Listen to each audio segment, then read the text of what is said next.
Can coaches today really afford to be a teacher coach in a world that treasures winning so much, even at the high school level, even below that? Can they really be more concerned with developing the athlete than they are with performing? I don't think they can afford not to, really. If we want to save athletics for the future, I think it must become that. And it concerns me that we're getting away a little bit from the student athlete and making it the athlete student. And I'm for sports. I think sports do wonderful things and are of tremendous help, but they must be used in the proper perspective. In school, sports are just an extracurricular activity. That's all.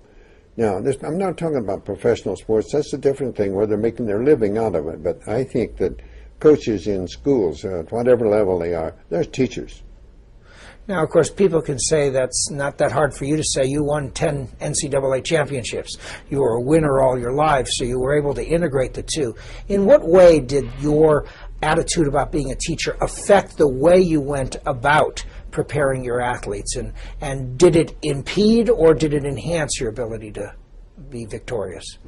I think it made me a better teacher of sports with the fact that I taught English for a lot. It helped me to organize my time better, and it taught me more the importance of paying attention to each individual and knowing that I had to work with each individual a little bit different, because no two are identical. Your students, no two are identical. Your athletes, no two are identical. They're alike in many respects, that they're not identical, and part of your obligation is to analyze each individual under your supervision and try to help them in the way that you can, and that won't be the same because they are all different.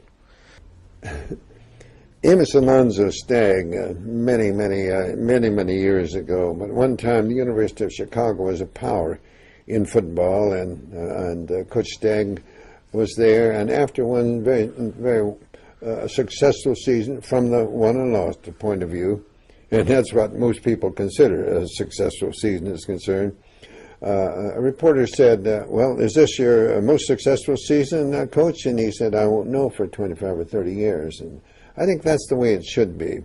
I think that you have to be concerned at what's going to happen to them later. Well, you can help them in other ways, just in the execution of the fundamentals of the sport. Of course, that's your job, and you can do it. But it can be done in a way that's also helping them develop in other ways that are going to be meaningful ever.